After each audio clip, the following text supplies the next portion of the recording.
Bien, pues vamos a comenzar. Muy buenas tardes a todos. Vamos a empezar. ¿Qué vamos a ver el día de hoy? Hoy vamos a continuar con el tema de curvas en Rn. Ya definimos el límite para funciones de R en Rn. Tiene un gran parecido al límite para funciones de R en R. Vamos a ver hoy propiedades operativas de límite para funciones de R en Rn. Después pasamos a definir continuidad. No hay que comentar mucho, o sea, es una extensión inmediata de la continuidad de funciones de R en R. Algunos comentarios hacemos, un teoremita, y después nos pasamos a la parte quizá más interesante, que es la derivada para funciones de R en Rn. ¿Cómo la podemos definir? Componente a componente. ¿Okay? La manera más sencilla es definir la componente a componente. ¿Okay? Pero aquí lo interesante es preguntarnos, bueno, definimos la derivada componente a componente. En cada una de las funciones componentes sabemos qué es la derivada, pero aquí la pregunta es, ¿y cuál es la interpretación geométrica o interpretación física, si es que la hay, de la derivada de una función de R en Rn? Claro que sí hay una interpretación geométrica, interpretación física. Vamos a hablar de la recta tangente a la curva, vamos a hablar de velocidad instantánea, y bueno, pues vamos a hacer toda una interpretación de la derivada. Después, ¿qué sigue? Después vamos a pasarnos a la parte operativa entre funciones derivables de R en Rn. Es fácil eso, no hay mucho tema, que no es complicado, es algo muy sencillo. Después de eso, pasamos a definir el concepto de curvas rectificables. ¿Va? ¿Qué es una curva rectificable? Aquella que tiene longitud. Ya había platicado esta idea. Tienes tu curva en el espacio n-dimensional. Aquí está tu curva. A lo mejor se hace como espiral, no sé. Tiene algún cierto comportamos. Y nosotros intuitivamente podemos agarrar el punto inicial, el punto final, estiramos esa curva y medimos la longitud. Podemos poner esa curva estirada en la recta real, medimos su longitud y esa es la longitud de la curva. Claro que esto tenemos que formalizarlo. ¿Cómo le vamos a hacer? Con aproximaciones. Nos vamos a aproximar con segmentos de recta a la longitud de la curva. Y cuando esos segmentos de recta, si vas haciéndolos cada vez más pequeños, la aproximación va a ser mejor. Y si esos segmentos de recta, conforme los vas haciendo pequeños, se aproximan a un valor finito, entonces vamos a decir que la curva es rectificable, o dicho de una manera un poco más simple, que la curva tiene longitud o longitud de arco. ¿Va? Vamos a demostrar que todas las funciones de clase C1, las curvas de clase C1 tienen longitud de arco, y hay una fórmula para calcular la longitud de arco de una curva de clase C1. ¿Vale? Bueno, pues ya no digo más, vamos a empezar con el desarrollo de la teoría. Cualquier duda me dicen, ¿vale? Bien, pues vamos a empezar. Nos quedamos en este teorema, lo voy a escribir rápidamente. Teorema. ¿Qué es lo que dice? Vamos a tomarnos dos funciones, sean gamma y phi, dos funciones de un dominio A, subconjunto de R en Rn. Funciones. T0, punto de acumulación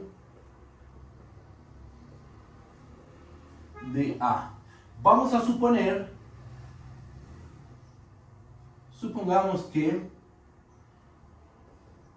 el límite cuando t tiende a T0 de gamma de t, el límite llamémosle n, supone que el límite cuando t tiende a T0 de gamma de t es el vector n, y el límite cuando t tiende a T0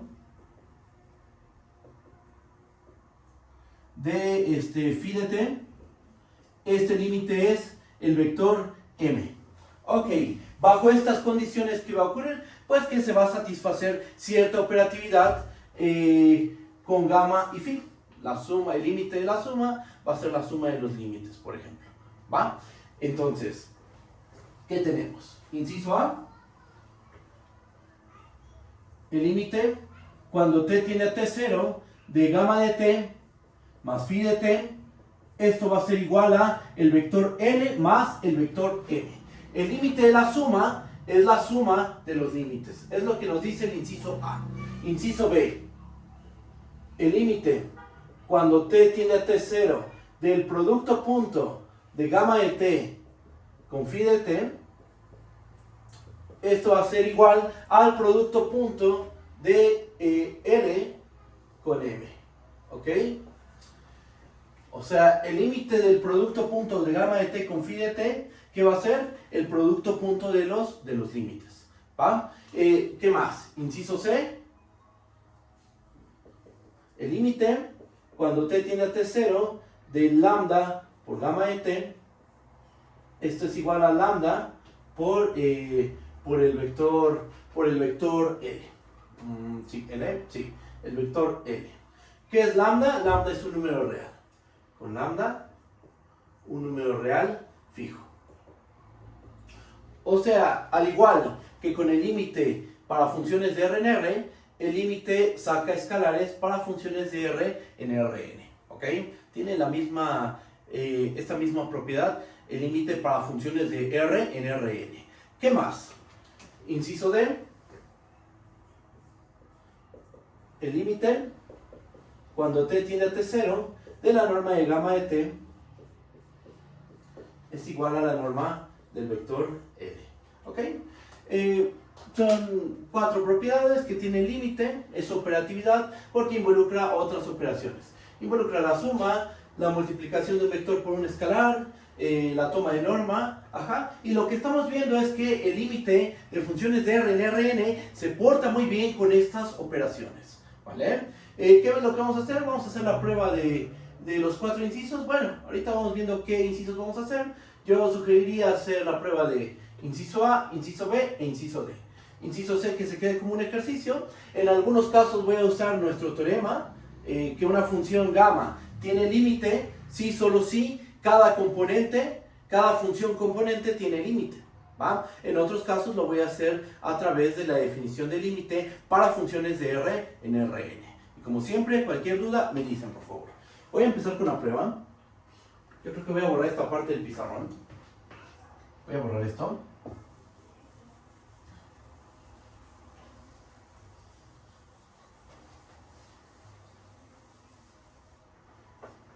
Y vamos a empezar la prueba del inciso A. El inciso A, ¿cómo lo voy a hacer? Lo voy a hacer a través de la definición. Después el inciso B lo voy a hacer usando nuestro teorema, ¿va? Empezamos. Inciso A. ¿Cómo empezamos la prueba? Como lo vamos a hacer a través de la definición, vamos a empezar tomando una épsilon mayor que 0. Sea épsilon mayor que 0. ¿Qué es lo que queremos demostrar? Queremos demostrar que existe una delta que depende de la épsilon mayor que 0, tal que si tomamos un punto t en el dominio y la distancia de t a t0 es mayor a 0 y menor a delta de épsilon, entonces lo que queremos ver es que la distancia de, déjame borrar esto, gamma de t más phi de t menos el vector L más el vector M, esta distancia va a ser menor que epsilon. Eso es lo que queremos demostrar. Estamos demostrando que gamma más phi tiene límite en el punto T0 y que es el vector L más el vector M a través de la definición, ¿va? Sin ocupar nuestro teorema, que claro, con ese teorema es mucho más rápido, pero está bien practicar. Hacerlo también a través de la definición es un buen ejercicio, ¿ok? Bueno, ¿qué sabemos por hipótesis? Por hipótesis sabemos que la función gamma tiene límite, la función phi tiene límite, entonces vamos a hacer lo siguiente. Como el límite cuando t tiende a t0 de gamma de t es igual a n, entonces sabemos que existe un delta 1 que depende de la épsilon mayor que 0, tal que si el punto t se encuentra en A y la distancia de t a t0 es mayor a 0 y menor que delta 1 de epsilon, entonces vamos a tener que la norma de gamma de t al vector n, esta distancia va a ser menor que lo que yo quiera. Yo puedo hacer esa distancia tan pequeña como lo necesite, ¿ok? Vamos a hacerla menor que, por conveniencia, vamos a hacer esa distancia menor que epsilon medios. Entonces hacemos esta distancia menor que epsilon medios. Para ese número positivo, sé que existe una delta 1, tal que si t se encuentra en A y la distancia de t a t0 es mayor a 0 y menor a delta 1 de epsilon, entonces la norma de gamma de t menos el vector L va a ser menor que epsilon medios. Perfecto. Ya usé la hipótesis de que esta función tiene límite igual al vector L. De la misma forma, vamos a ocupar que la función phi tiene límite m en el punto t0. Escribimos eso. Borro esta parte del pizarrón.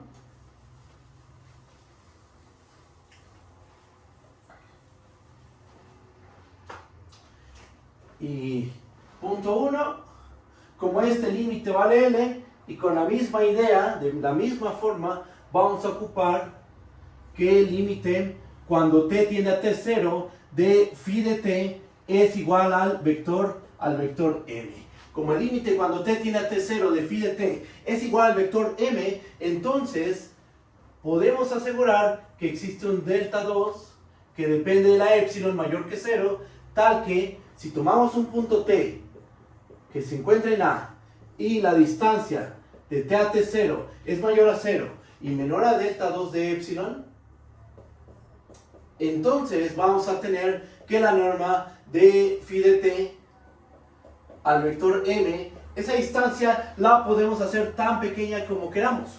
Por ejemplo, por conveniencia, vamos a hacer esa distancia menor que epsilon medios.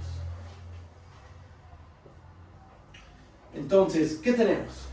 Tenemos que si t está en A y la distancia de t a t0 es mayor a 0 y menor a delta 1 de epsilon, si se cumple esto, entonces la distancia de gamma de t al vector L es menor que epsilon medios. Si pasa esto, la distancia de gamma de t al vector L es menor que epsilon medios. Por otra parte, si t está en A y la distancia de t a t0 es mayor a 0 y menor a delta 2 de epsilon, la norma de phi de t menos el vector m va a ser menor que epsilon medios. Entonces, aquí tenemos dos bolitas en R, una de radio delta 1 y una de radio delta 2. Déjenme hacer aquí un dibujo. Tenemos aquí a nuestro punto T0, el cual ahí no nos importa lo que pase, ¿verdad? Recuerden que en la definición del límite no nos interesa lo que pasa exactamente en el punto T0. Lo que realmente importa es lo que ocurre alrededor del punto T0. Por eso es que pedimos que el punto T0 sea punto de acumulación de A, para que haya puntos del conjunto A que se aproximen al punto T0. ¿Ok? Bueno, aquí está el punto T0, déjenme lo escribo correctamente. Aquí tenemos a T0 más delta 1 de epsilon, imaginemos así las cosas, y tenemos aquí a T0 menos delta 1 de epsilon. ¿Y cómo dibujamos a...? Esta sería la condición de aquí, estar en A y que la distancia de t a T0 sea mayor a 0 y menor a delta 1 de epsilon. Ahora esta condición, ¿cómo la dibujamos? Pues dibujamos otro intervalito de radio delta 1, por ejemplo, así.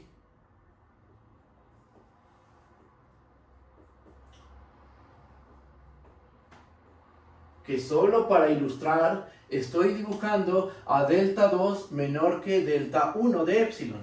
Ajá, delta 2 de epsilon la estoy dibujando menor que delta 1 de epsilon, pero solo es para ilustrar. Realmente nosotros no sabemos si delta 2 de epsilon es menor a delta 1 de epsilon, o pasa la desigualdad contraria, o son iguales. No lo sabemos. Entonces, como no sabemos eso, pero sabemos que si caemos en este intervalo, ¿qué va a pasar?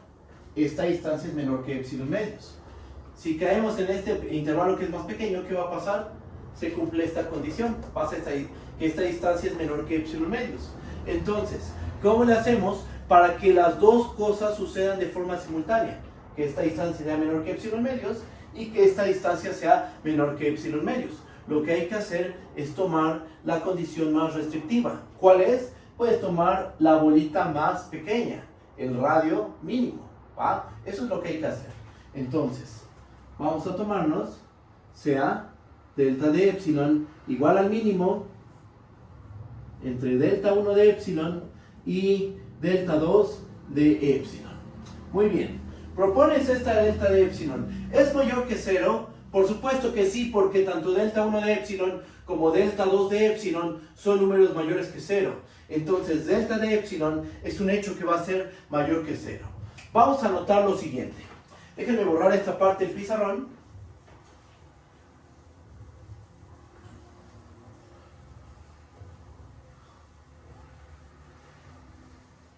Y vamos a hacer lo siguiente.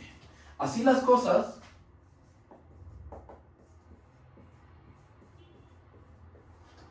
tenemos que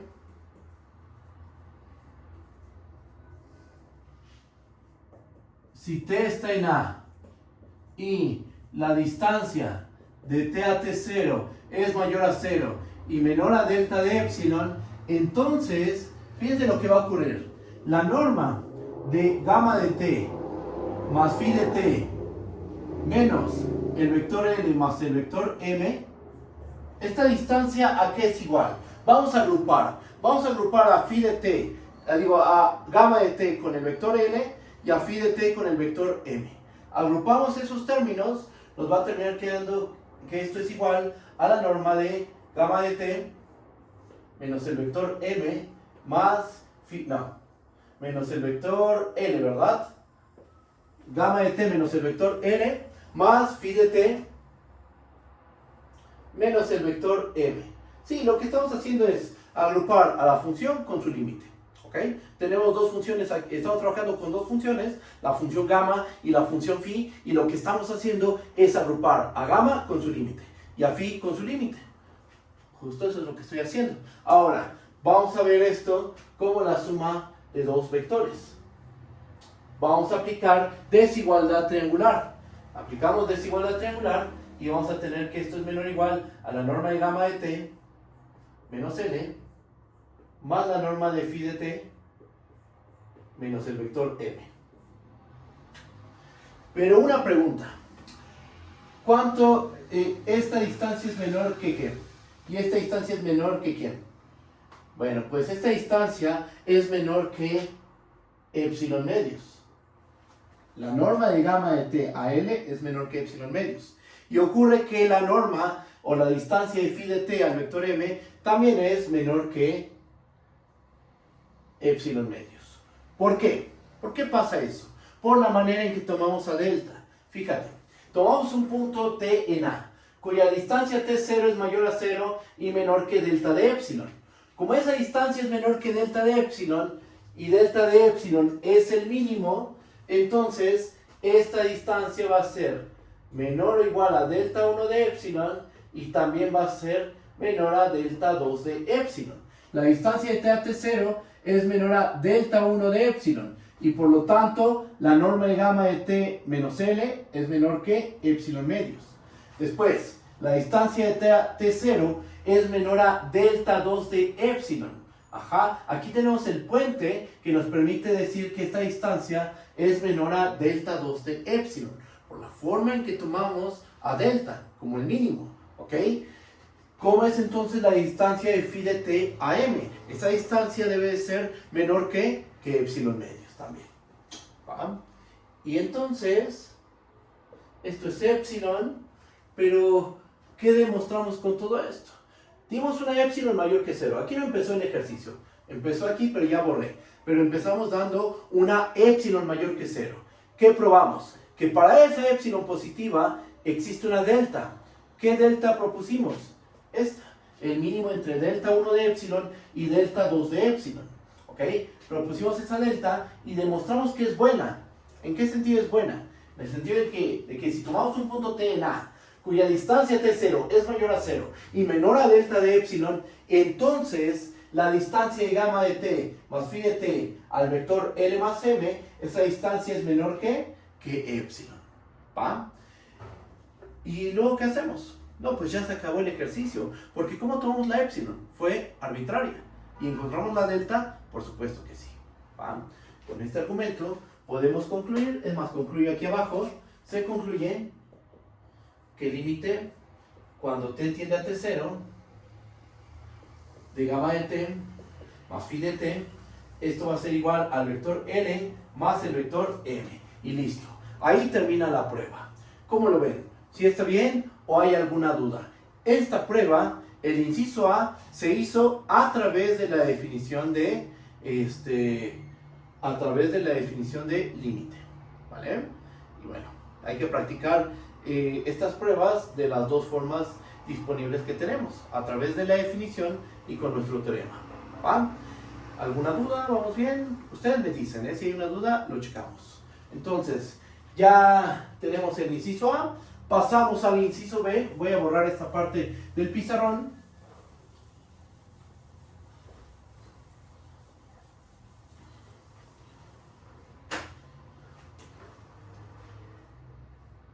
Inciso B. Ahora, ¿qué es lo que queremos demostrar? Voy a escribir lo que queremos demostrar. El objetivo es demostrar que el límite cuando t tiende a t0 del producto punto de gamma de t con phi de t es igual al producto punto del vector L con el vector M. ¿Ok? Esta prueba la vamos a hacer con el teorema que vimos en la sesión pasada. Una función vectorial tiene límite si solo si cada función componente tiene límite. ¿Ok? Y el límite de la función vectorial, que es el vector que está formado por los límites de cada función componente. Bien, teniendo en cuenta ese teorema, que lo demostramos y nos llevó un buen rato en la sesión pasada, con ese resultado vamos a probar este teorema. Va el argumento. ¿Qué vamos a hacer? Bueno, pues vamos a recordar que por hipótesis gamma y phi tiene límite. Como el límite cuando t tiende a t0 de gamma de t es igual a el vector L, entonces, aplicando nuestro teorema, ¿qué podemos asegurar? Que para cada i desde 1 hasta n, se tiene que el límite cuando t tiende a t0 de gamma i de t, esto va a ser igual a li. ¿Ok? ¿Qué es gamma i? Es la iésima función componente de gamma de t. Aquí lo puedo escribir. La gamma está compuesta por n funciones componente. Vamos a suponer que son gamma 1, gamma 2 hasta gamma n. Lo mismo pasa con la función phi. La función phi está conformada por n funciones componente, phi 1 hasta phi n. ¿Ok? Entonces, como la función gamma de t tiene límite el vector L, cada una de sus funciones componente tiene límite li. ¿Va? Vamos a ocupar el hecho de que la phi de t tiene límite. ¿Cómo? Y de la misma forma, el mismo procedimiento, como el límite cuando t tiende a t0 de phi de t es igual al vector m, ¿qué podemos asegurar? Aplicamos nuestro teorema y lo que podemos asegurar es que para cada i desde 1 hasta n se tiene que el límite cuando t tiende a t0 de phi i de t es igual a mi. ¿Qué es li? ¿Qué es mi? Aquí me faltó comentar eso, pero a lo mejor ya sospechan qué es. L tiene componentes L1 hasta Ln.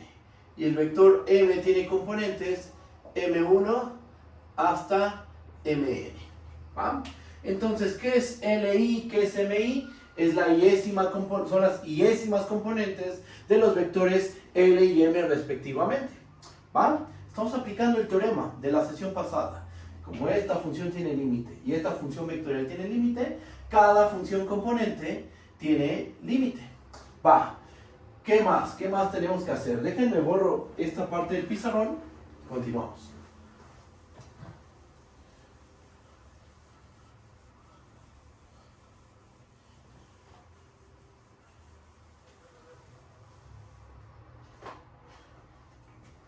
¿Qué es gamma i y qué es phi i? La phi i y la gamma i son funciones de R en R.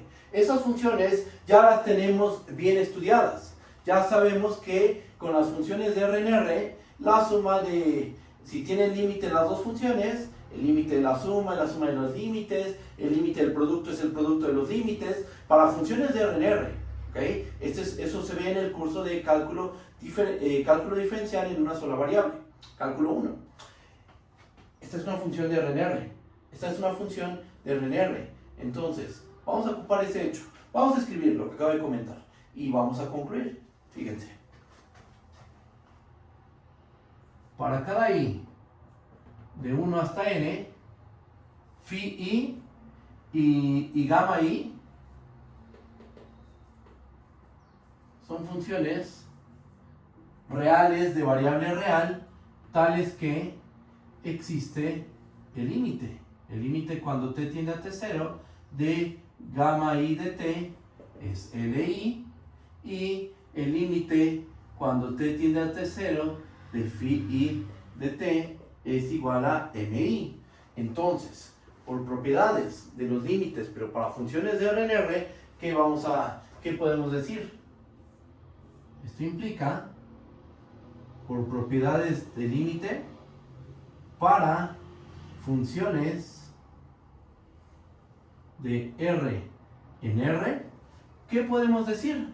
Miren, pues vamos a hacerlo paso a paso.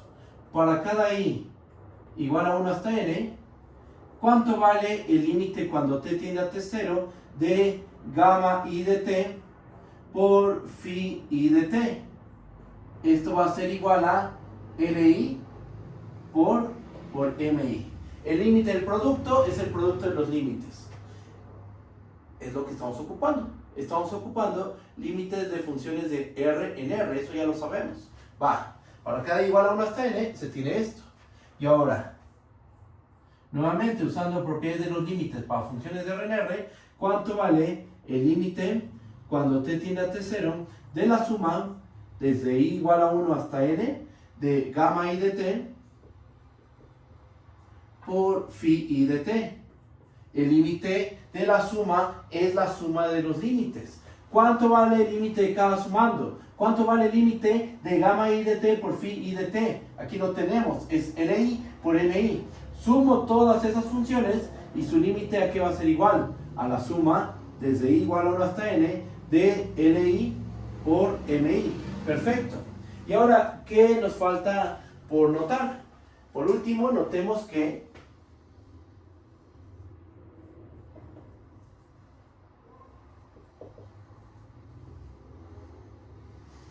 ¿a qué es igual la suma desde i igual a 1 hasta n de gamma i de t por phi i de t? Esto es igual al producto punto de gamma de t con phi de t. ¿Y a qué es igual la suma desde i igual a 1 hasta n de li por mi? Esto es igual al producto punto del vector L con el vector M. Entonces, ¿qué es lo que tenemos? Escritas las cosas de esta forma, ¿qué podemos decir? Déjenme borro aquí. Bueno, pues justo aquí lo tenemos. El producto punto de gamma de t con phi de t es esta suma. El producto punto del vector L con el vector M es esta suma. Y aquí tenemos que el límite de esta suma es esta otra suma. Entonces, simplemente sustituyendo, ¿qué es lo que vamos a tener? Borro esto. Sí, borro esta parte.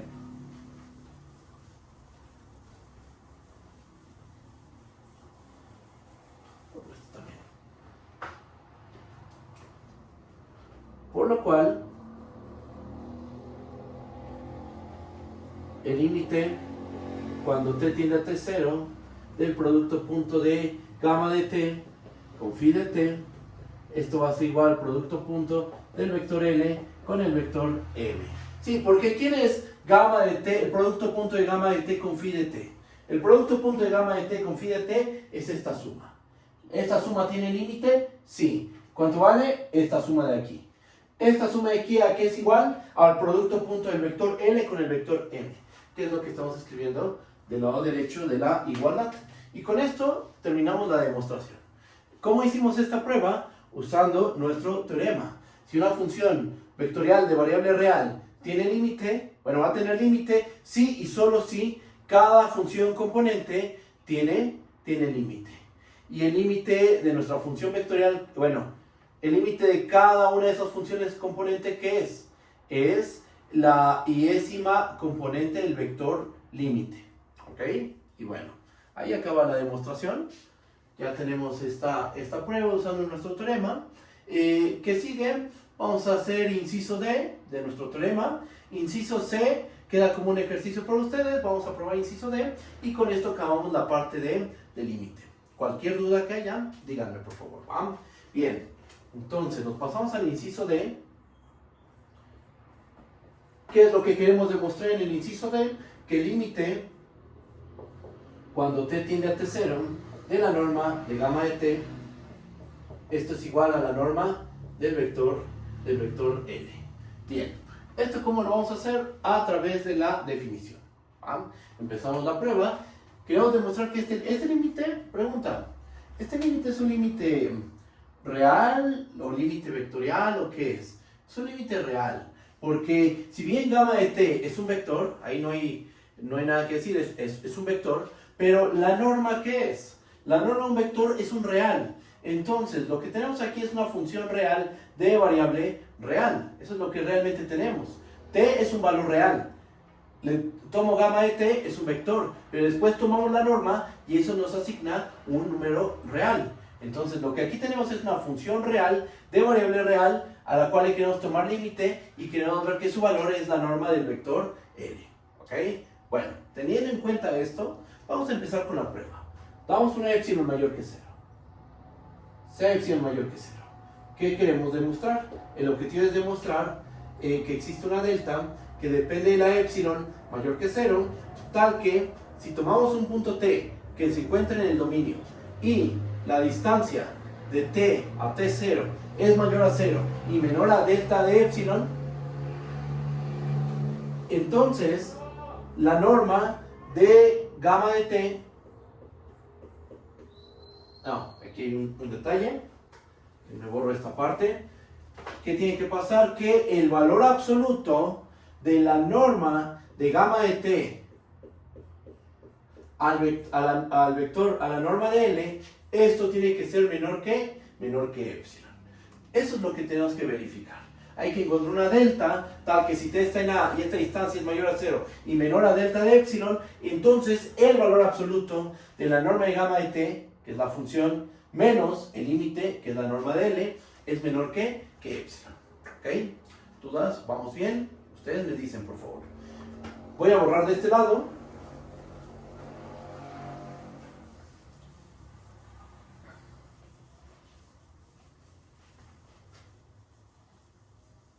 Y bueno, ¿cómo probamos esto? Vamos a usar el hecho de que la función gamma tiene límite. ¿Cómo? El límite, cuando t tiende a t0 de gamma de t es igual al vector L, entonces, como este límite existe, ¿qué podemos asegurar? Podemos asegurar que existe una delta que depende de la epsilon mayor que 0, tal que si t se encuentra en A y la distancia de t a t0 es mayor a 0 y menor a delta de epsilon, entonces la distancia que hay de gamma de t al vector L, esta distancia va a ser menor que epsilon. Lo que acabo de escribir es nuestra hipótesis. Nuestra hipótesis es que la función gamma de t tiene límite igual al vector L. Entonces, para este epsilon que dimos aquí, sabemos que debe existir una delta que depende de la epsilon mayor que 0, tal que si t se encuentra en A y la distancia de t a t0 es mayor a 0 y menor a delta de epsilon, entonces la distancia de gamma de t al vector L es menor que epsilon.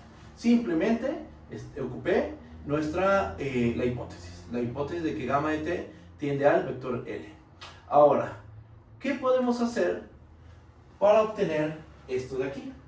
Porque no es lo mismo la norma de gamma de t menos L a el valor absoluto de la norma de gamma de t menos la norma de L. La clave es aplicar a lo que nosotros hemos llamado la otra desigualdad del triángulo. Voy a hacer el recordatorio de la otra desigualdad del triángulo. Recordemos que Ponemos que para cualesquiera AB vectores en Rn, ¿cómo se relaciona el valor absoluto de la norma de A menos la norma de B con la norma de A menos B? Pues justo se relacionan de esta forma. El valor absoluto de norma de A menos norma de B es menor o igual a la norma de A menos B. ¿Okay? Esto se cumple para cualesquiera AB vectores en Rn y de hecho se cumple para cualquier norma que tomes. Nosotros estamos trabajando con la norma euclidiana, sí, es un hecho. Estamos con la norma euclidiana, pero realmente esta desigualdad se satisface con cualquier norma que le equipes a Rn, la norma 1, la norma 3, la norma P, la norma infinito o cualquier otra norma que obtengas, se vale esta desigualdad. Bueno, teniendo en cuenta esto, lo voy a poner en una nube. ¿Listo? Teniendo en cuenta esto, vamos a hacer lo siguiente. Así las cosas, tenemos que, fíjense lo que vamos a hacer. Si t pertenecen a y 0 es menor a el valor absoluto de t menos t0 y esto es menor a delta de epsilon, aquí es delta de epsilon, déjenme borro un cachito de aquí para que no se vea tan amontonado. Delta de epsilon, ahí está.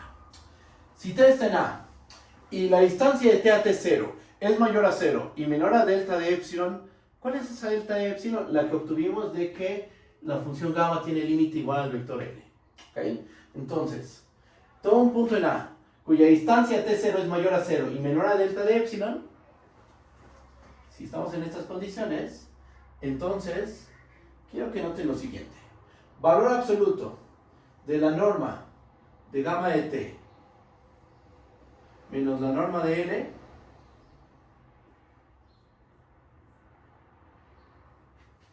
esto es menor o igual, por el recordatorio, esto es menor o igual a la norma de gamma de t menos el vector L. Si estamos de acuerdo, estamos aplicando a lo que nosotros llamamos la otra desigualdad del triángulo. ¿Okay? Aquí le ponemos la otra desigualdad del triángulo. ¿Va? ¿Y qué más? La norma de gamma de t menos L, ¿cómo es? Sabemos que es menor que epsilon. ¿Por qué? Por la manera en que tomamos a t. T la tomamos en el dominio y la distancia de t a t0 es mayor a 0 y menor que delta de epsilon. ¿Estamos de acuerdo? Y cuando tomas la t de esta forma, ¿qué sabemos que ocurre? Que la norma de gamma de t menos L es menor que epsilon. Entonces, por transitividad, tenemos que la norma, el valor absoluto de la norma de gamma de t menos la norma L, esto es menor que epsilon. Siempre y cuando que esta distancia, el valor absoluto de la norma de gamma de t menos la norma de L es menor que epsilon, siempre y cuando t se encuentre en A y la distancia de t a t0 sea mayor que 0 y menor que delta de epsilon. Listo, ya acabamos. Porque nosotros dimos una epsilon mayor que 0, fija pero arbitraria, y propusimos una delta, ¿cuál? Esta. Aquí está nuestra epsilon mayor que 0 tomada de manera fija pero arbitraria, y tomamos esta delta. Esta delta, ¿cómo sabemos que existe? Por el hecho de que nuestra función gamma tiene límite igual al vector L. Entonces, existe esa delta tal que si t está en A y la distancia de t a t0 es mayor a 0 y menor a delta de epsilon, bajo esas condiciones, ¿qué logramos concluir? Que el valor absoluto de la norma de gamma de t menos la norma de L va a ser menor que epsilon. Como epsilon fue un número arbitrario, mayor que 0, claro, podemos concluir que nuestra función norma de gamma de t tiene límite norma de L cuando t tiende a t0. Esa es la conclusión. Por lo tanto, el límite cuando t tiende a t0 de la norma de gamma de t, esto es igual a la norma del vector L. Y listo. Ya acabamos la demostración. el inciso A, inciso B, inciso D, y el inciso C se quedó como un ejercicio para ustedes, ¿vale? Como lo ven, si está bien, hay alguna duda, algún detalle, inciso A e inciso D lo hicimos a través de la definición de límite para funciones de R en Rn. Y el inciso B lo hicimos con nuestro teorema. Una función gamma de R en Rn tiene límite igual al vector L si y solo si cada función componente tiene límite. Y el límite de la iésima función componente es la iésima componente del vector L. ¿Ok? Y listo. Ahí está. Ya acabamos la demostración de las propiedades operativas del límite. ¿Alguna duda? ¿Vamos bien? ¿Sí? ¿Seguros? Bueno, con esto terminamos la parte del límite. Después hacemos ejercicios. Ahorita lo que voy a hacer es pasarme a definir la continuidad, que es prácticamente lo mismo, salvo unos detalles sutiles. ¿Va? Bueno, pasamos a definir lo que es continuidad para funciones de R en Rn. Voy a borrar esta parte del pizarrón.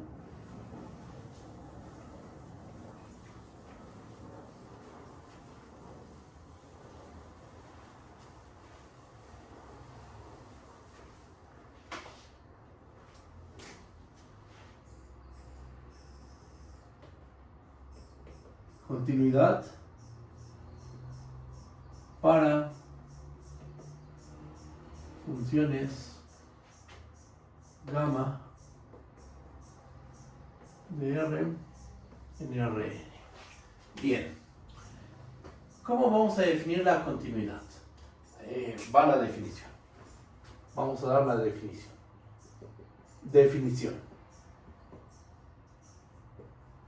Vamos a tomar una función gamma definida en un dominio A subconjunto de R en Rn, una función, y T0 un punto en A. Este punto T0 ya no tiene por qué ser de acumulación, ¿ok?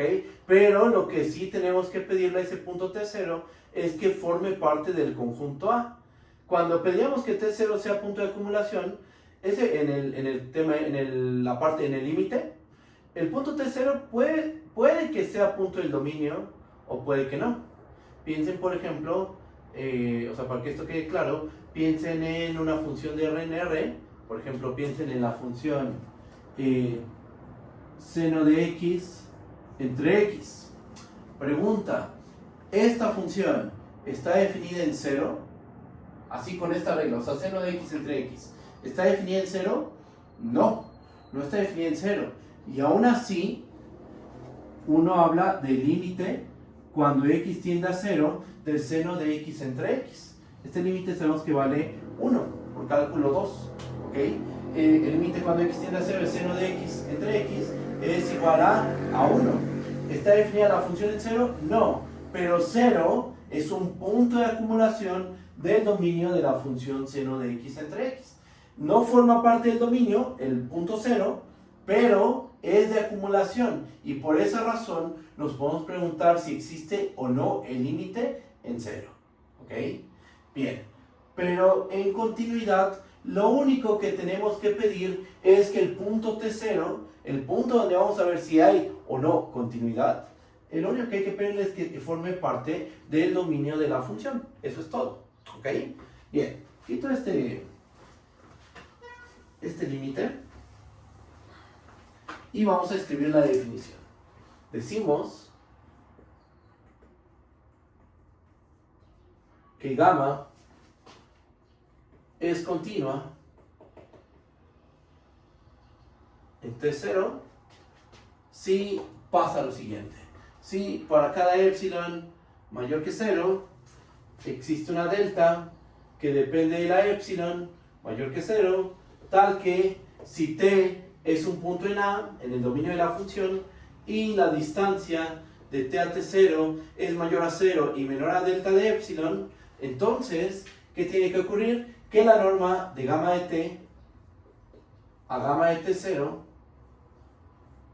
es menor que epsilon. ¿Ok? Esa es la definición de continuidad.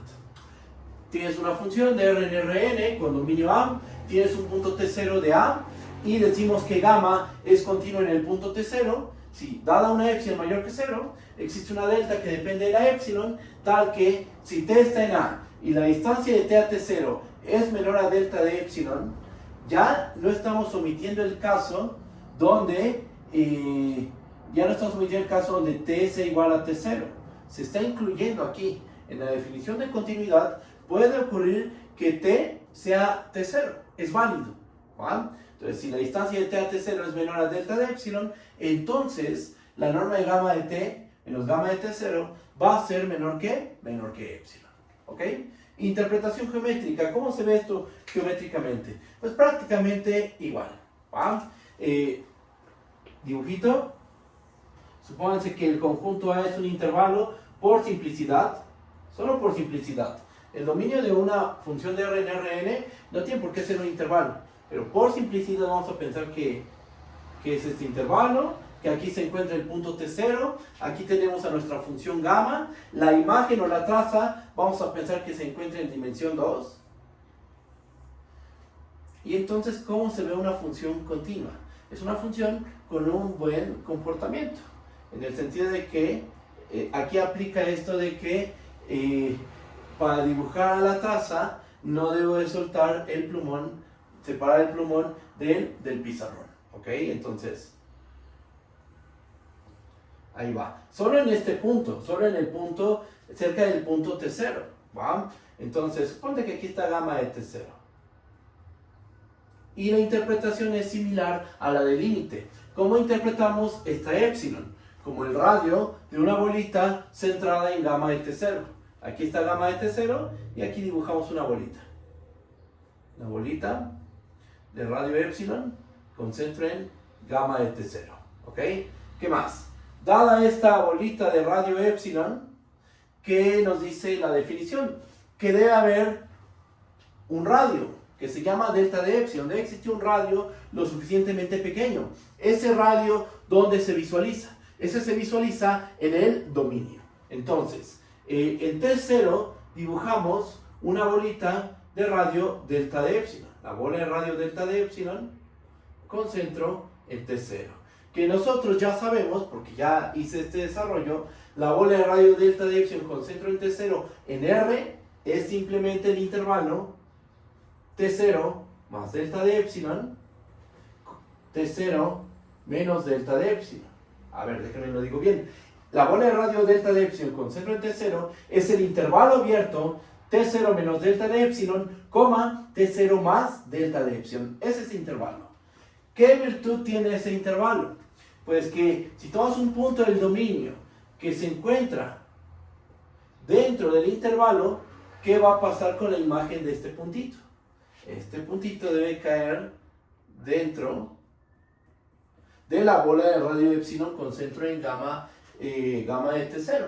O dicho de otra forma, la norma de gamma de T, la distancia de gamma de T a gamma de T0 es menor que epsilon. Aquí estamos comparando dominio versus imagen. No estamos trabajando en la gráfica de la función gamma como pasaba en cálculo 1. Con las funciones de RNR, el análisis de qué significa la continuidad, su interpretación geométrica, se hacía sobre la gráfica de la función. Aquí estamos comparando dominio contra imagen, ¿ok? Pero bueno, la idea es la misma. Te pegas a T0 y ¿qué le va a pasar a las imágenes? Se van a pegar a gamma de T0, ¿ok? Y bueno, esa es la continuidad. La interpretación geométrica ya la tenemos. Ahora, una pregunta natural es ¿cuál es la diferencia entre límite y continuidad? Porque sí se parecen mucho las dos definiciones. Hay detalles sutiles. Por ejemplo, aquí ya no pongo el mayor que 0. O por ejemplo, aquí ya no pedimos que T0 sea punto de acumulación en continuidad. Bueno, vamos a plantear la pregunta, pero ahí vamos a omitirla por un momento. Pero vamos a dejarla planteada, ¿va? Déjenme borro.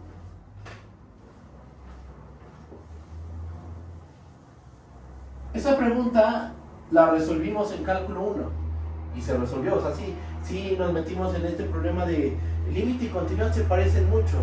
Entonces, no son lo mismo o continuidad es un límite.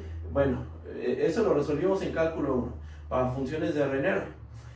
Aquí más o menos es el mismo desarrollo, ¿ok? Solo que teniendo en cuenta que estamos trabajando con varias funciones al mismo tiempo. Es una función vectorial de variable real, es el único detalle, pero la idea intuitiva viene a ser la misma.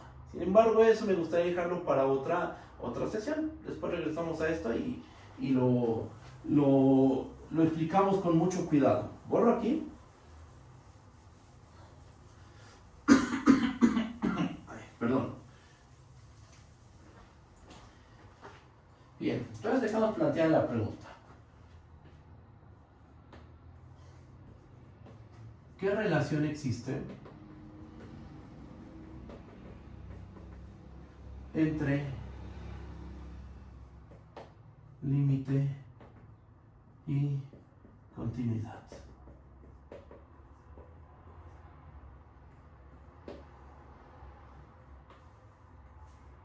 ¿Cuál es la diferencia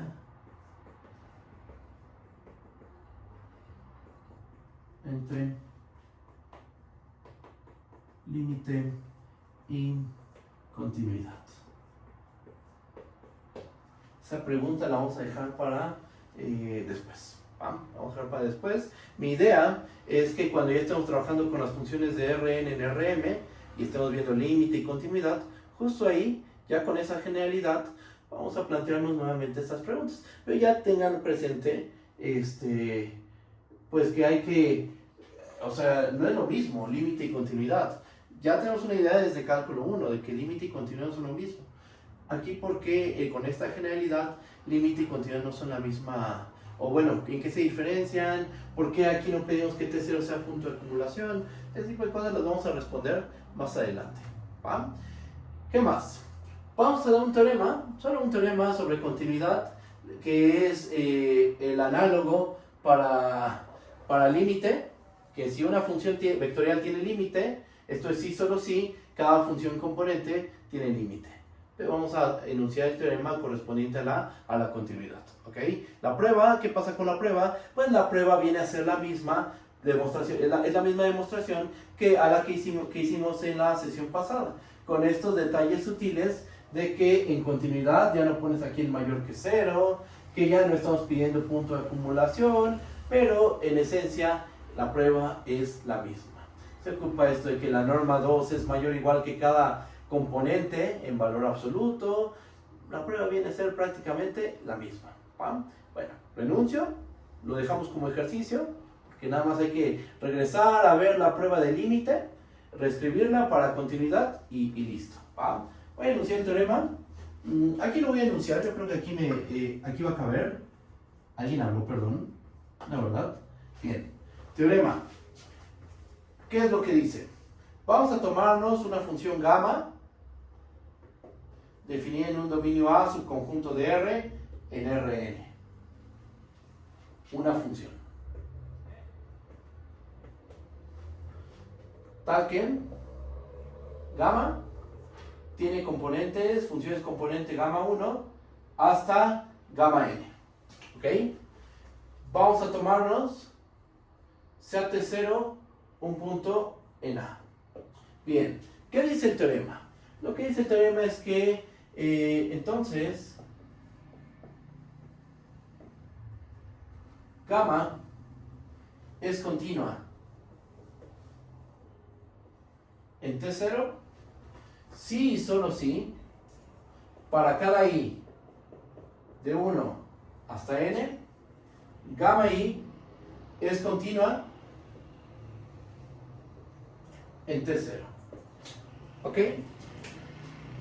La prueba, les digo, es la misma, con la misma idea, la misma lógica que la prueba del límite. Una función vectorial tiene límite, sí, solo sí, cada función componente tiene límite. ¿Ok? La misma prueba para continuidad, con salvo estos detalles sutiles. T0 está en A, T0 no necesariamente es punto de acumulación, y bueno, eso es lo único que cambia. Los límites, o sea, en vez de poner el vector L como el límite, ahora ¿quién viene a jugar el papel de la L? Gamma de T0. Ajá. Y los límites de cada función componente los sustituyes por gamma i evaluado en t0. ¿Ok?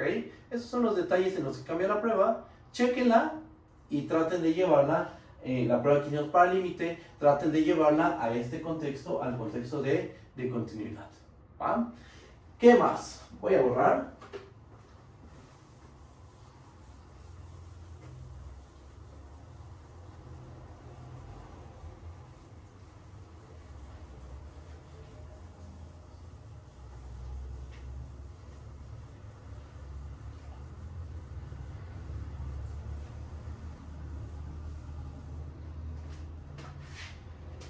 Es momento, llegamos al punto donde es momento de introducir el concepto de derivada para funciones de R en Rn.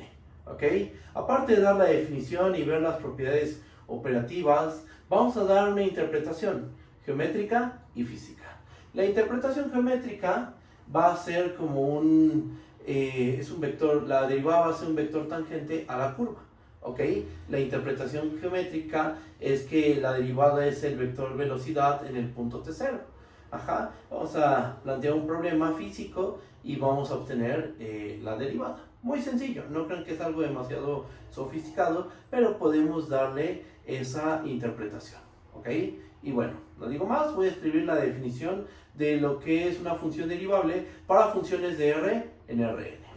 Aquí voy a dar por hecho que ya conocen el concepto de punto interior que han desarrollado con el ayudante. Punto interior, punto exterior, punto frontera. Punto interior es lo único que necesito, ¿va? Y bueno, va la definición. Definición, ¿qué necesitamos? Vamos a tomarnos sea gamma una función definida en un dominio A, subconjunto de R en Rn. Una función.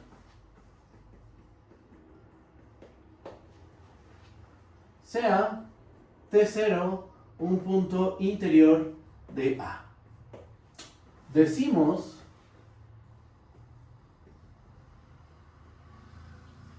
que gamma es derivable en el punto T0 si el límite cuando t tiende a T0 de gamma de t, déjenme centrar bien esto, gamma de t menos gamma de t0 entre t menos t0, este cociente, el límite cuando t tiende a t0 de este cociente, existe. En tal caso, en el caso de que este límite exista,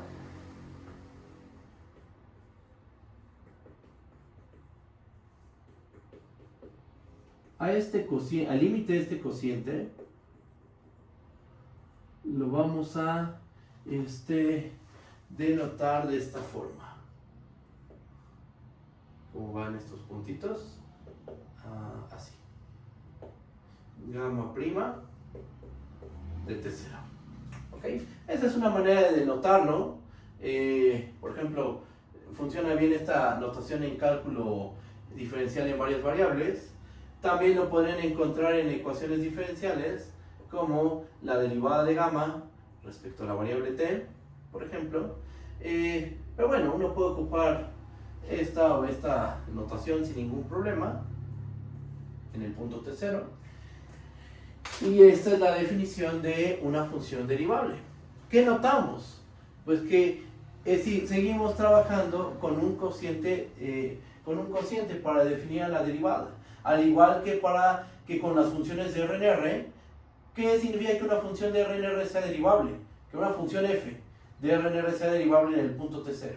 Que el límite cuando t tiende a T0 de f de t menos f de T0 entre t menos T0 existe. En tal caso, a ese límite le vamos a llamar f' de T0. ¿Ok? Entonces, básicamente se extendió ese cociente a funciones vectoriales de variable real. ¿Ok? Y estamos trabajando con el mismo cociente. ¿Cuál era la interpretación de la derivada para funciones de RNR? Es la pendiente de la recta tangente, ¿estamos de acuerdo? La derivada para funciones de RNR es un número real. Pero aquí, ¿qué tenemos? ¿Un número real en el denominador? Sí, en el denominador tenemos un número real, eso es un hecho. Pero ¿qué pasa con el numerador? En el numerador tenemos un vector en Rn. Entonces, este cociente viene a ser un vector en Rn. Vamos a escribir esas observaciones.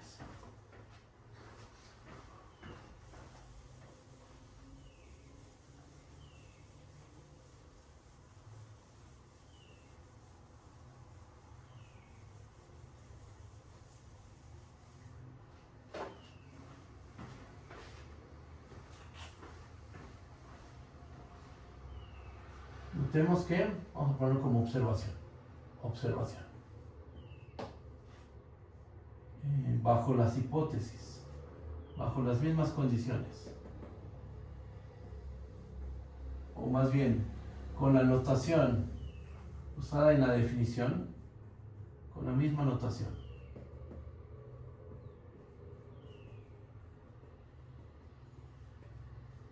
En la definición anterior,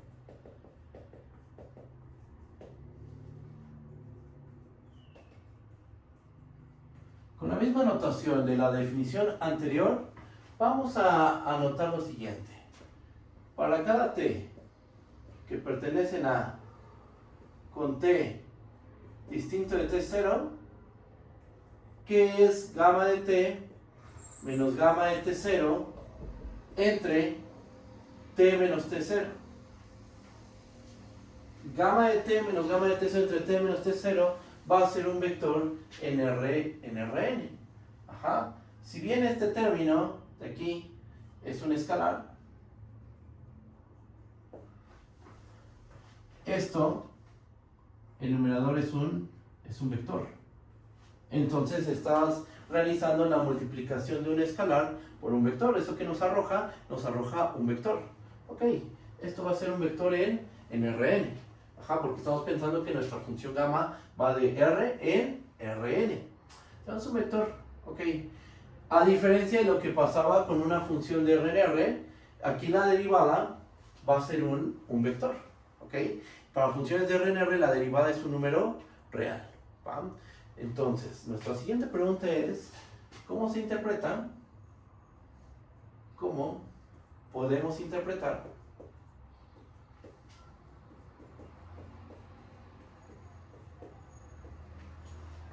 la derivada de gamma respecto a la variable t en el punto t0?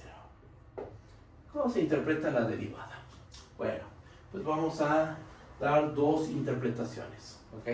Interpretación geométrica, con esa voy a empezar, y termino con la interpretación física. Por esta parte del pizarrón.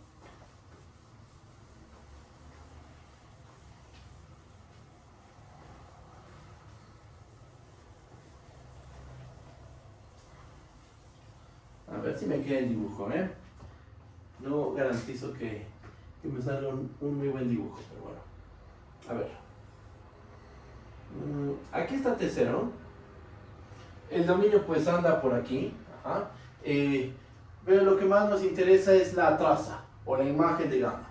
Entonces, para dejar todo un dibujo, hacer un dibujo pues lo más sencillo posible y que sea ilustrativo, lo voy a poner en R2, ¿va? Vamos a pensar que la traza se encuentra en el plano euclidiano, ¿vale? O sea, estamos trabajando aquí con una función de R en R2.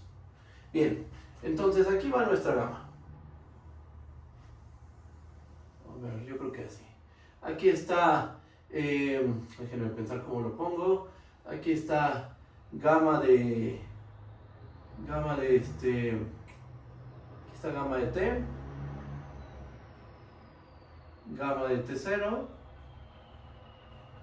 ok, aquí está t0, aquí se encuentra t, nos estamos moviendo, vamos a pensar que nos movemos así.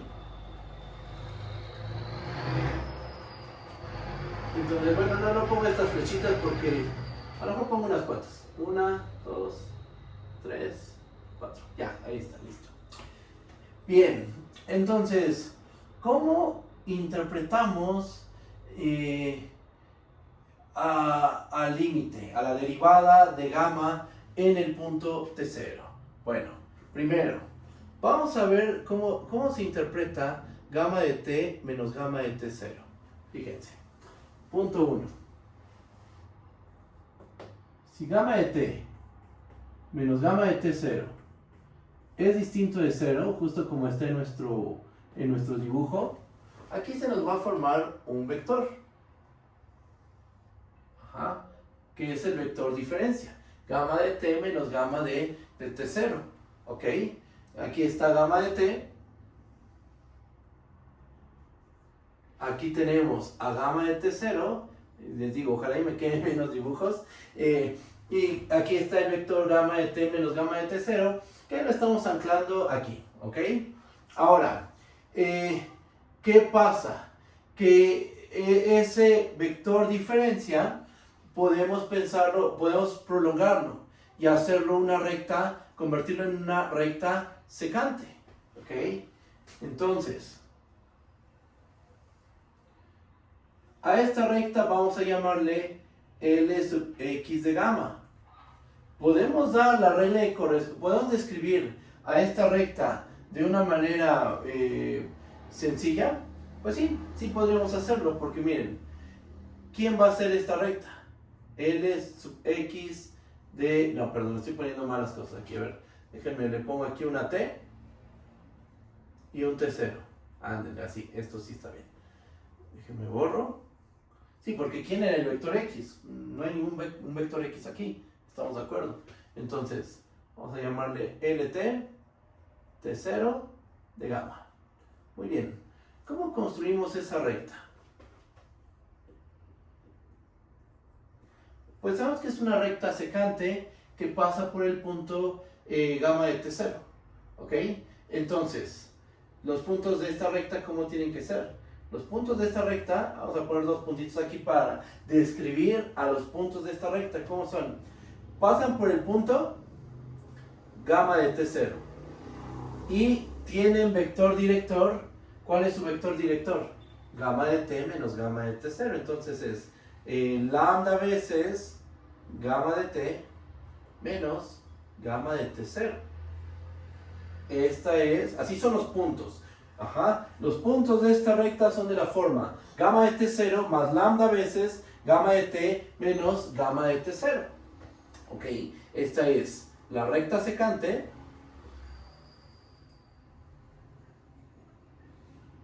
que, ¿a quién? ¿Secante a quién? A la traza de gamma o a la imagen de gamma que pasa por gamma de T y gamma de T0. Ok, entonces, a partir de esta diferencia, de este vector diferencia, que tiene que ser distinto de 0, porque como ese va a ser nuestro vector director, si por algo ese vector director se aplasta, o sea, gamma de t coincide con gamma de t0, entonces nuestro vector director 0 no nos va a generar ninguna recta. Ajá, si este vector director es 0, no podemos hablar de ninguna recta, tendríamos al punto gamma de t0 únicamente. ¿Va? Eso es por geometría analítica. ¿Va? Siempre el vector director se tiene que tomar para una recta, o los dos vectores directores para un plano, se tienen que tomar distintos de 0. ¿Bien? Para que en verdad generen o una recta, o un plano, o un hiperplano, si estamos en RN. Bien, entonces, aquí se nos forma una recta que es secante. Ahora, vamos a pensar en lo siguiente. ¿Qué pasa si este punto T cada vez lo empiezo a pegar más al punto T0? Aquí me pego un poquito más, otro poquito más, otro poquito más, y entonces, si gamma de T menos gamma de T0 es distinto a 0, tenemos esto de aquí. Y ahora, si T se comienza a pegar a T0, tanto como queramos,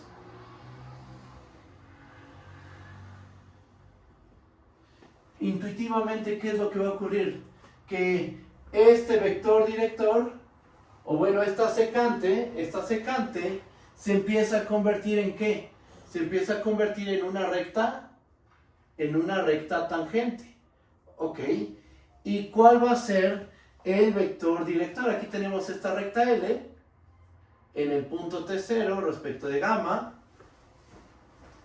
si T comienza a pegarse a T0 tanto como queramos, la recta, ¿cómo le llamamos? T0 gamma se convierte en una recta tangente.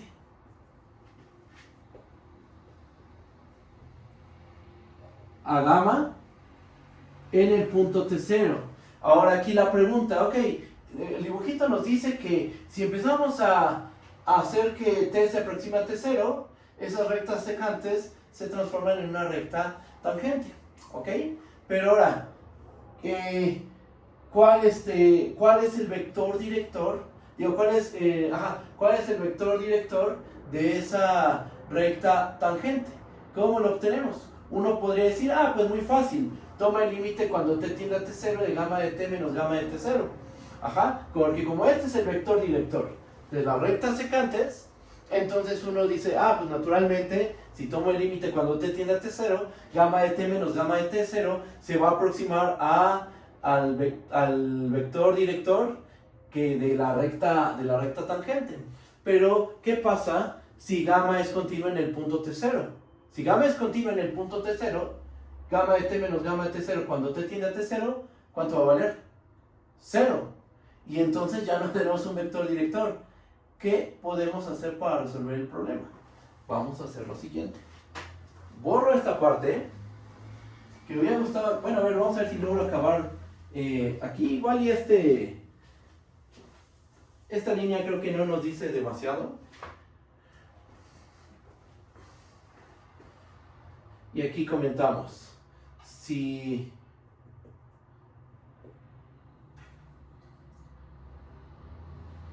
como el límite cuando t tiende a t0 de gamma de t menos gamma de t0, pensando que es una función con un buen comportamiento, o sea, continuidad, como este límite se va al vector 0, y además sabemos que gamma de t menos gamma de t0 es paralelo a gamma de t menos gamma de t0 entre t menos t0, entonces uno dice, bueno, ok, este vector director de las secantes, gamma de t menos gamma de t0, cuando t se aproxima a t0 se va a 0. Pero en lugar de tomar ese vector director, tomemos otro vector director que a lo mejor no se va a 0. ¿Cuál? Vamos a tomarnos gamma de t menos gamma de t0 entre t menos t0. ¿Por qué ese también es vector director de las secantes? Porque es un múltiplo de gamma de t menos gamma de t0. ¿Ok? Y entonces, el límite cuando t tiende a t0 de gamma de t menos gamma de t0 entre t menos t0, ¿cómo se interpreta? O sea, todavía no estamos seguros de que este cociente vaya a ser distinto de 0, pero a lo mejor si dividimos entre t menos t0 podemos, a lo mejor así obtenemos un vector que es distinto de 0 y nos va a servir como vector director para nuestra recta tangente, ¿ok? Y bueno, entonces este límite, en caso de ser distinto de 0,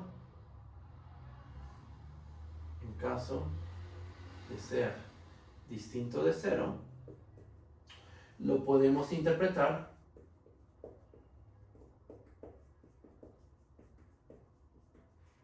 como el vector director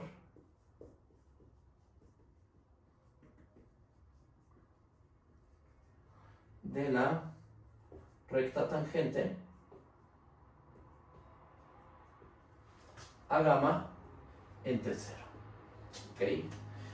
Con gamma de t menos gamma de t0 sabemos que eso siempre se va a ir al vector 0 cuando t tiende a t0.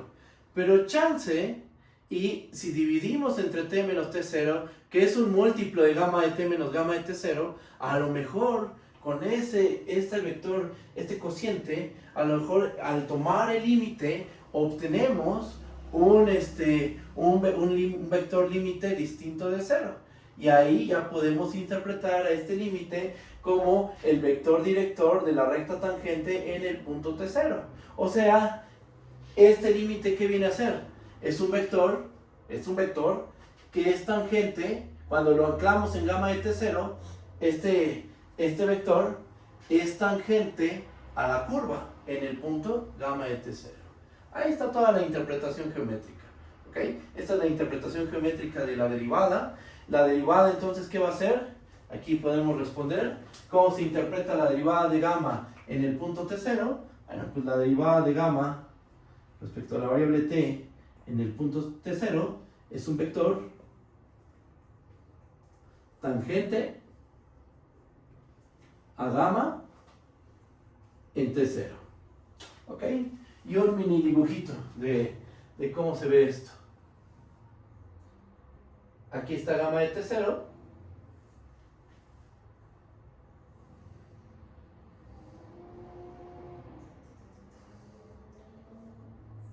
Y aquí está gamma prima de T0.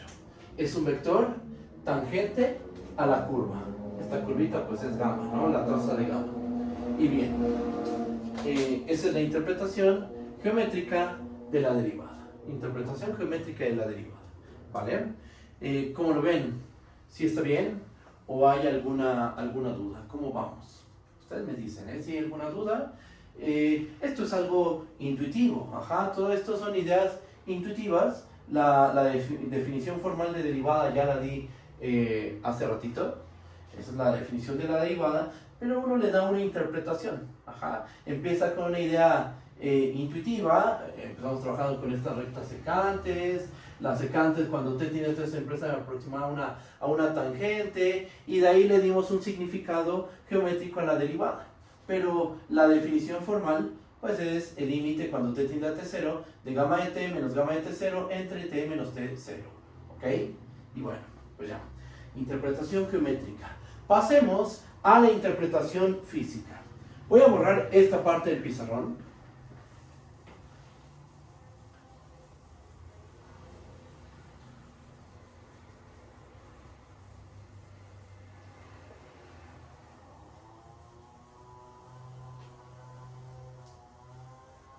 Y bueno, creo que aquí no le puse que esta era la interpretación geométrica, pero ustedes a lo mejor en sus notas ponen ahí un título como interpretación geométrica.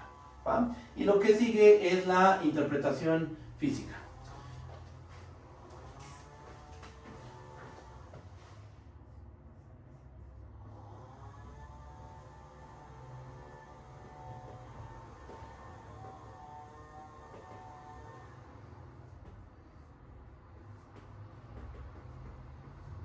Bien, ¿cómo se interpreta la derivada desde un punto de vista físico? Vamos a suponer supongamos que gamma, definiendo un dominio A, su conjunto de R en R, modela de R en Rn, ¿no? Modela la posición, o describe, voy a ponerle describe mejor, describe la posición de una partícula en el espacio n-dimensional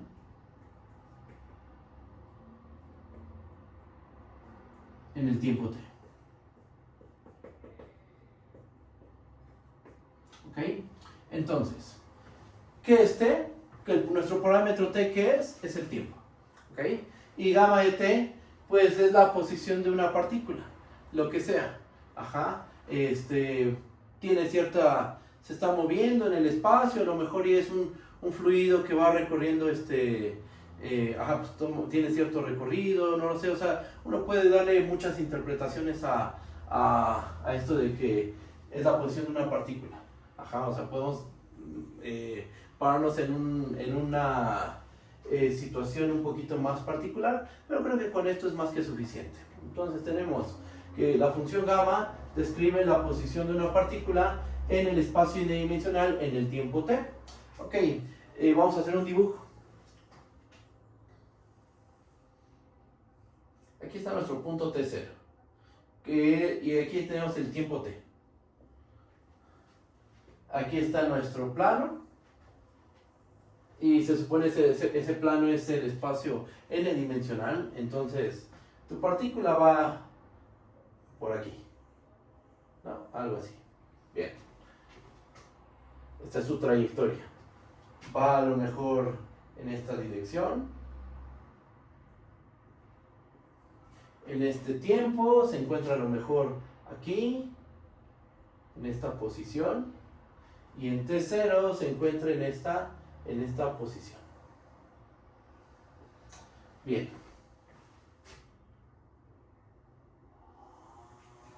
Déjenme borrar esta parte del pizarrón.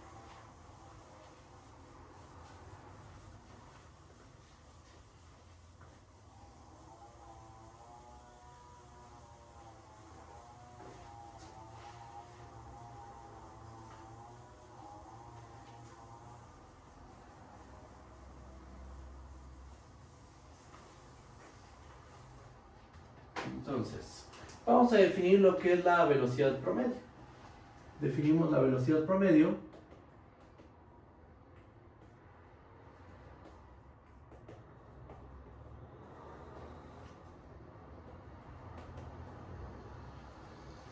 en el intervalo de tiempo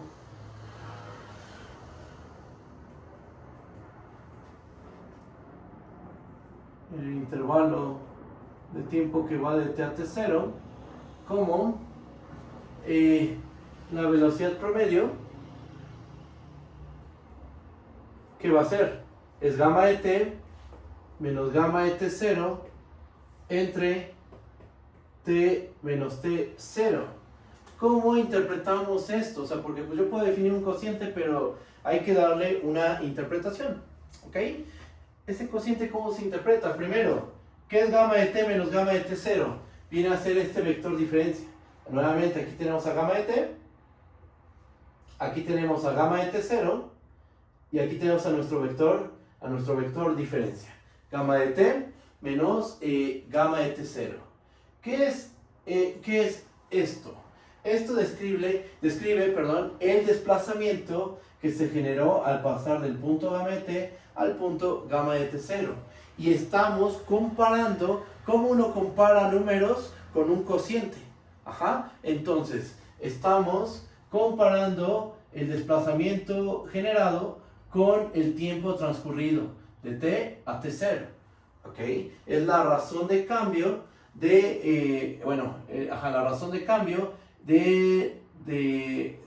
la razón de cambio del desplazamiento respecto del tiempo. ¿Ok? Entonces, esto nos dice qué tanto nos desplazamos respecto a el tiempo transcurrido. ¿Va? Esa es la velocidad promedio, pero una pregunta bastante natural es, podemos hablar de la velocidad no promedio, sino la velocidad justo en el tiempo t0. ¿Qué podemos hacer? Pues algo muy similar a lo que hicimos en la interpretación geométrica. Bueno, aquí lo ponemos a modo de pregunta. ¿Cómo podemos definir la velocidad de gamma en el punto t0 y no en un intervalo de tiempo? ¿Cómo podemos hacer eso? Pues mediante un proceso límite. Esta es la velocidad promedio t0 en el punto t. Pero ahora, ¿qué podemos hacer? Pues hacemos una toma de límite. Tomamos el límite, vamos a borrar esto y vamos a escribir lo siguiente. Tomamos el límite cuando t tiende a t0 de gamma de t menos gamma de t0 entre t menos t0. Cada uno de estos cocientes lo que hace es comparar el desplazamiento generado con el tiempo transcurrido. ¿Okay? Es la razón de cambio. Pero, ¿qué vamos a hacer? Vamos cada vez a tomar tiempos más pequeños, y entonces lo que vamos a obtener es precisamente la derivada de gamma de t en el punto, la derivada de gamma en el punto t0. Que esto lo vamos a leer como la velocidad instantánea en el punto t0. ¿Y esto cómo se interpreta geométricamente? Bueno, o físicamente. Gamma de t0 aquí se encuentra, ¿verdad? Y entonces, efectivamente, gamma prima de t0 por la interpretación geométrica que dimos es un vector tangente, sí, pero desde un punto de vista físico, ¿cómo podemos interpretar a este vector derivada? Pues lo que nos está diciendo este vector es que justo en el instante de tiempo t0, la partícula, vamos a poner aquí nuestros ejes, aquí la partícula estaba en cierto tiempo, luego aquí está en otro cierto tiempo, después llegamos al t0, ajá, y la partícula se va desplazando por esta curva, ¿estamos de acuerdo? Justo en el instante t0, el comportamiento de esa partícula era, justo en ese instante, iba en esta dirección y con esta rapidez, ¿ok? Eso es lo que estamos diciendo, porque puede ser que la partícula, a lo mejor aquí va lento y de repente empieza a acelerar, o después vuelve a ir lento y después vuelve a acelerar, ajá, o bueno, empieza a ir más rápido. Entonces, la derivada nos mide, en el punto t0, la partícula iba en esta dirección, justo en el tiempo t0, y a esta rapidez, que la rapidez viene a ser la magnitud de nuestro vector derivada, ¿va? Esa es la interpretación física de la derivada para funciones de R en Rn. La derivada ya no es un número real, es un vector, y se le da una interpretación tanto geométrica como física. La derivada es un vector tangente a la traza de la función, ¿ok? O es el vector velocidad, ¿va? Que sigue siendo tangente, aunque lo interpretemos como el vector velocidad. El vector velocidad, ¿qué nos dice? Que en el instante de tiempo, en el tiempo t0, la partícula se movía en esta dirección y con esta rapidez, ¿va? Y bueno, interpretación geométrica, interpretación física, que era lo que más me interesaba ver en esta sesión, darle una interpretación a la derivada. ¿Qué es lo que sigue? Pues propiedades operativas de la derivada. Suma de derivables, derivable, producto, punto. Pero fíjate que eso es muy sencillo, por nuestros teoremas y porque la derivada es su límite, ¿va? Entonces, vamos a pasar a eso. Bueno, déjenme ver algo, déjenme ver cuánto tiempo llevamos. A ver. No, sí nos queda tiempo. Entonces, aquí está la interpretación geométrica y física. Vamos a ver la parte operativa. Borro aquí.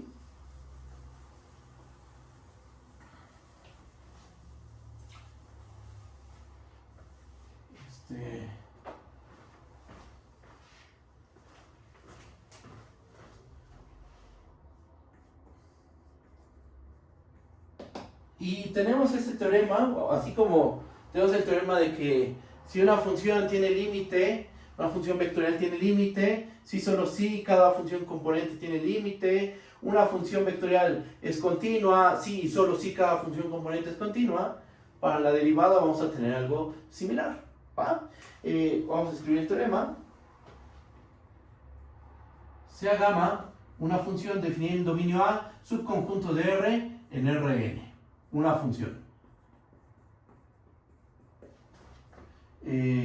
Con T0, un punto interior de A. Supongamos que... vamos a escribirlo así. Entonces,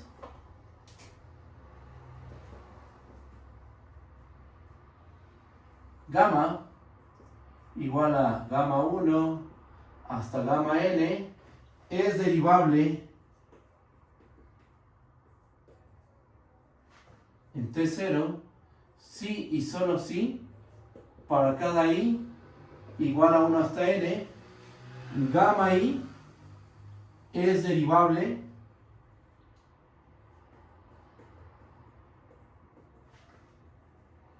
en T0. Más aún, cuánto vale la derivada de gamma respecto a la variable t en el punto t0. La derivada de gamma respecto a la variable t en el punto t0, esto va a ser igual a la derivada de gamma 1 respecto a la variable t en el punto t0, la derivada de gamma n respecto a la variable t en el punto t0. ¿Okay? Vamos a probar esto, que es consecuencia de que una función vectorial tiene límites y solo si cada función componente tiene límite. Porque la derivada, ¿qué es? La derivada al final del día es un límite.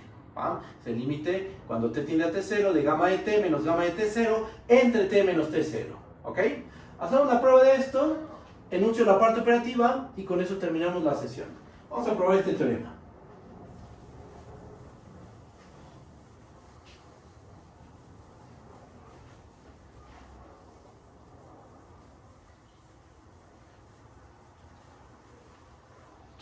Bien, entonces, la prueba es muy sencilla. Va a la demostración.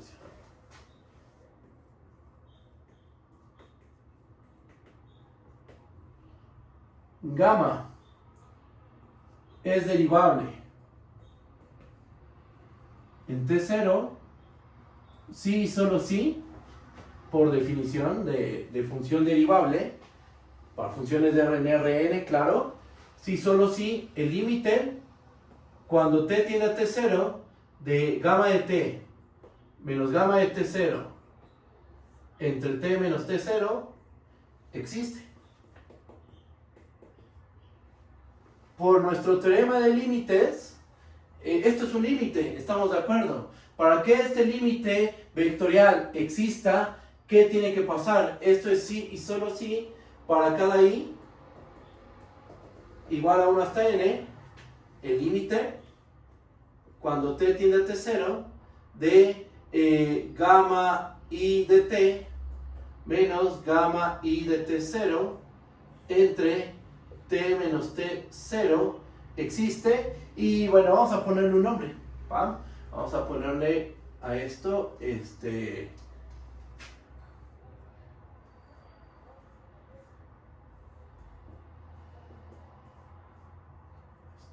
existe.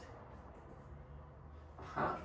Entonces, si solo si para cada igual a 1 hasta n, el límite cuando t tiende a t0 de gamma i de t menos gamma i de t0 entre t menos t0 existe. ¿Este valor cuánto vale? Es la derivada de gamma i respecto a la variable t en el punto t0. ¿Por qué sabemos? Bueno, esto tiene que existir. Estos límites tienen que existir. Existen. Para cada i igual a 1 hasta n, el límite de cada función componente. ¿Cuáles son las funciones componentes de este cociente? Gamma 1 de t menos gamma 1 de t0 entre t menos t0. Después, gamma 2 de t menos gamma 2 de t0 entre t menos t0. Así hasta gamma n de t menos gamma n de t0 entre t menos t0. Esas son las n funciones componente de este cociente. Ajá. Entonces lo que estamos diciendo es que este límite existe y vamos a denotar su límite de esta forma. Si, solo si, este límite existe. Ajá. Por lo cual,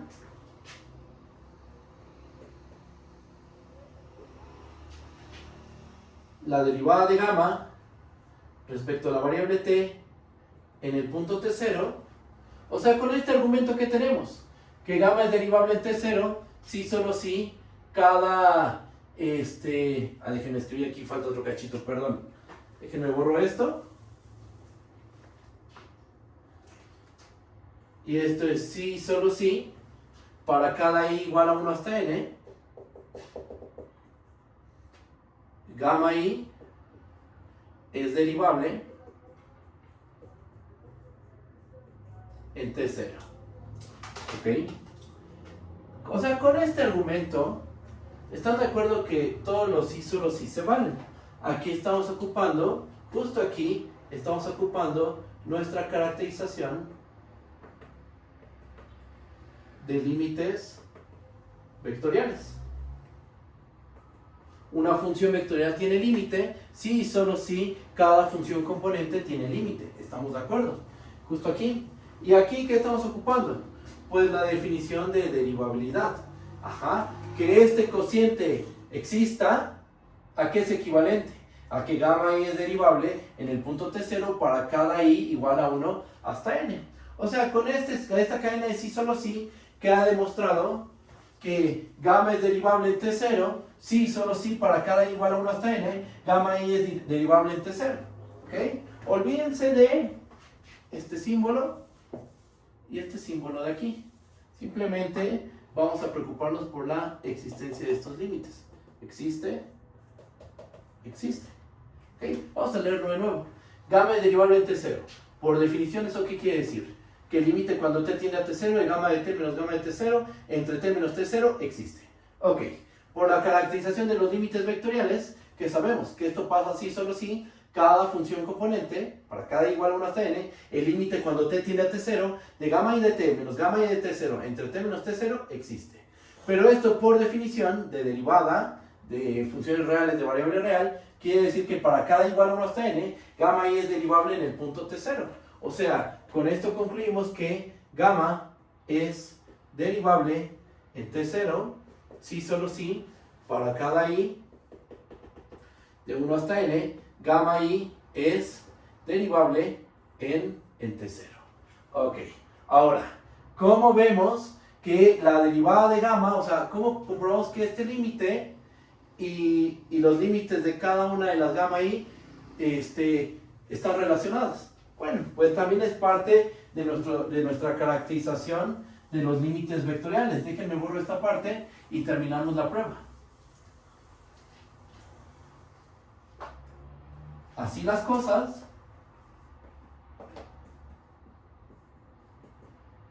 la derivada de gamma respecto a la variable t en el punto T0, ¿esto qué es igual? Es igual al límite cuando t tiende a T0 de gamma de t menos gamma de T0 entre t menos T0. Por nuestra caracterización de los límites vectoriales, esto va a ser el límite cuando t tiende a T0 de gamma 1 de t menos gamma 1 de T0 entre t menos T0, coma, puntos suspensivos, coma, el límite cuando t tiende a T0 de gamma n de t menos gamma n de T0 entre t menos T0. ¿Ok? Pero esto a qué va a ser igual. Cada uno de estos límites que está en cada componente es la derivada de gamma 1 con respecto de t en el punto T0, esa es la primera entrada, y llegamos así hasta la derivada de gamma n respecto a la variable t en el punto T0. Y listo. Ya con esto terminamos la demostración. ¿Vale? Ya con esto termina la prueba. ¿Cuál es la derivada de gamma respecto a la variable t en el punto T0? Es el vector de derivadas de cada función componente. ¿Ok? Entonces, si queremos derivar una función vectorial de variable real, ¿qué es lo que hay que hacer? Hay que derivar componente a componente. Por ejemplo, si tenemos la función gamma de t igual a t, t cuadrada, t cúbica, ¿quién es gamma prima de t? Derivada de t, 1. Derivada de t cuadrada, 2t. Derivada de t cúbica, 3t cuadrada. Listo. Ahí ya tenemos la derivada de la función gamma. Hay que derivar componente a componente. Y listo. ¿Ah? ¿Cómo lo ven? ¿Está bien o hay alguna duda?